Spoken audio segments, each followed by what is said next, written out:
So what are bodies of water? When we're talking about bodies of water, we're talking mainly about ocean currents. Now, ocean currents influence climate along the coasts of continents by heating or cooling overlying air masses, which may then pass across the land. Coastal regions are generally moister than inland areas at the same latitude. The cool, misty climate produced by the Californian current that flows southward along the western United States supports a coniferous rainforest ecosystem in the Pacific Northwest. Similarly, the west coast of northern Europe has a mild climate because the Gulf Stream carries warm water from the equator to the North Atlantic, driven in part by the Great Ocean Conveyor Belt. As a result, Northwest Europe is warmer during winter than New England, which is farther south, but is cooled by the Labrador Current flowing south from the coast of Greenland. One of the many questions being asked about the effects of global warming is how will the Gulf Stream be impacted by climate change, and what are the impacts of that change on Europe? Now, as previously stated, the Gulf Stream is a very strong current pressed up against the east coast of the United States. It brings warm water from the Gulf of Mexico into the North Atlantic and is driven by the winds over the Atlantic. The Gulf Stream carries a lot of water, about 80 million cubic meters of water per second. Now, Great Britain and Scandinavia, according to the models, would be a lot colder if it weren't for the Gulf Stream. The Gulf Stream also affects weather in the US too, by bringing so much warm water along the mid-Atlantic and southeastern states. It adds warmth to the east coast of the US. The Gulf Stream also affects the path of hurricanes and their strength. They intensify as they draw up the heat from the warm water. So factoring in the Gulf Stream is essential in predicting hurricanes heading towards the US. So how do mountains influence climate? Well, mountain ranges, for instance, force air masses to change elevation. As air approaches a mountain, it rises and cools, going on to form clouds, which then release much of their moisture as precipitation. So you often see clouds that are surrounding the tops of mountains.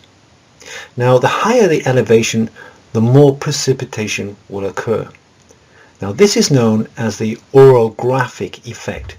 The orographic effect states that cooler air will hold less moisture than warmer air. On the opposite side of the mountain, air can sink again, which allows it to warm and absorb moisture by producing fewer clouds, more sun, and less precipitation. This drier side of a mountain range is known as the rain shadow. The rain shadow is illustrated as number 3 on the slide. The rain shadow, or the dry area on the leeward or backside of a mountain. Now, the difference in precipitation can be quite dramatic. The driest desert in the world is the Atacama Desert in Chile, and it receives less than 0.5 millimeters of rain each year, while the windward side might receive hundreds of centimeters. So let's have a look at the microclimate, and then we will jump into global climate change. Now, the microclimate is different from the macroclimate. The microclimate is dealing with very fine climatic patterns, whereas the macroclimate is dealing with climatic patterns on the global, regional level. Now, microclimates can be found beneath a fallen log on the forest floor. Now, the forest allows the formation of a microclimate because it protects it. It does this in several ways. It provides shade. It acts as a wind breaker, a wind buffer, and thus it prevents extremes in temperature and humidity. Deforestation can lead to a loss in microclimates, but it can also lead to global climate change. Approximately 97% of climate scientists agree that we are drastically altering life on Earth and creating global climate change. What's the cause of this change? Principally, human activities. Human activities increase emissions of greenhouse gases such as CO2, methane and ozone. Now, greenhouse gases are not bad, they're only bad in the extreme. They are needed to trap heat under the atmosphere and keep Earth hospitable. Over the past 100 years, the temperature of the Earth has increased by an average of 1.5 degrees Fahrenheit or 0.9 degrees Celsius, give or take 0.1 degrees of Fahrenheit. Now, this may not sound like a lot, but think about your body temperature. A healthy temperature is about 37 degrees C or 98.6 degrees Fahrenheit. Now, if you raise this by about 1.5 degrees, you would then have a temperature of 100 degrees 0.1 Fahrenheit. That's a fever and a pretty sick person. Now, if you ever had a fever like this, you know how awful it feels. You're hot and cold and you just want to lie in bed until you get better. Now, take into account this is the average change on Earth. That means some places are experiencing much greater changes than just those 1.5 degrees. So if temperature and moisture are the most important factors at limiting the geographic ranges of plants and animals, then the global climate change currently underway will profoundly affect the biosphere. So how can we predict the possible effects of climate change? One way is to look back at the changes that have occurred in temperate regions since the last ice age ended. Now, the last ice age ended about 16,000 years ago. Now, as the ice retreated, the climate warmed, and this allowed tree distributions to expand northward. Now, a detailed record of this phenomenon is found or captured in fossil pollen deposits in lakes and ponds. Now, if researchers can determine the climatic limits of current geographical distributions for organisms, they can make predictions about how distributions would change with climatic warming.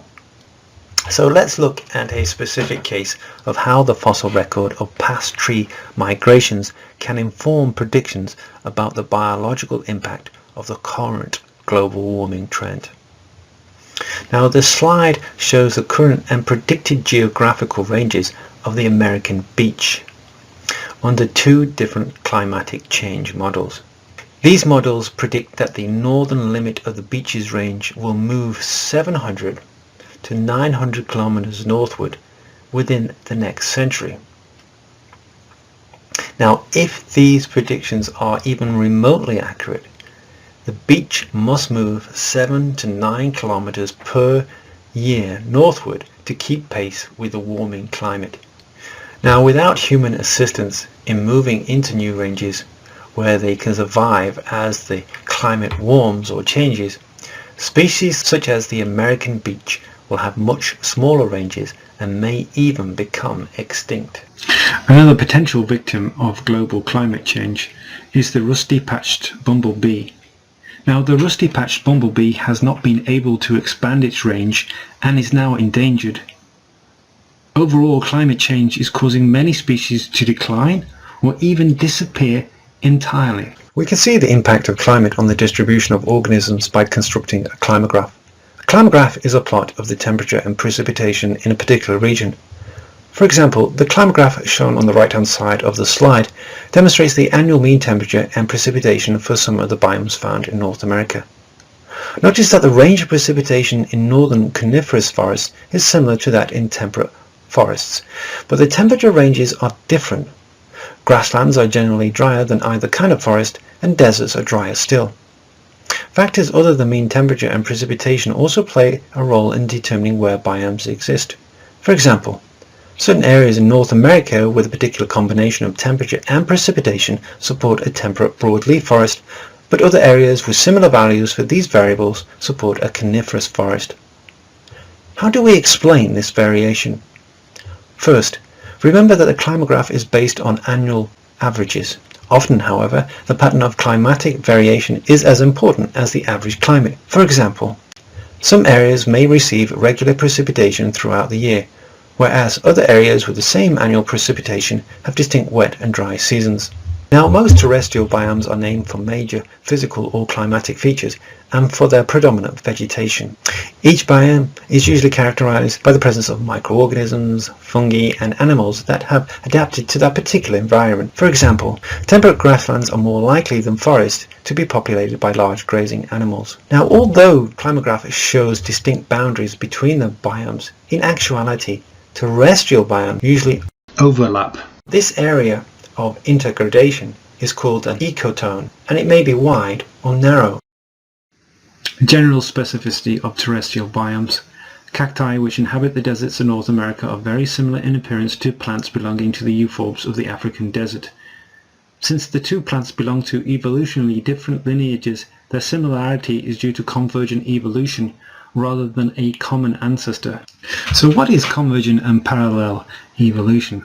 Convergent evolution is when unrelated species show similar forms to adapt to similar environments. Parallel evolution has evolved from two species separated from a common ancestor, developing similar characteristics in parallel in a similar environment. Disturbance and terrestrial biomes. Biomes are dynamic, and disturbance rather than stability tends to be the rule. In ecological terms, disturbance is an event such as a storm, fire, or human activity that changes a community, removing organisms from it and altering resource availability. Frequent fires can kill woody plants and keep a savanna from becoming the woodland that climate alone would support. In many biomes, even the dominant plants depend on periodic disturbance. Natural wildfires are an integral component of grasslands, savannas, chaparral, and many coniferous forests. Forest managers now use fire as a tool to help maintain coniferous forests.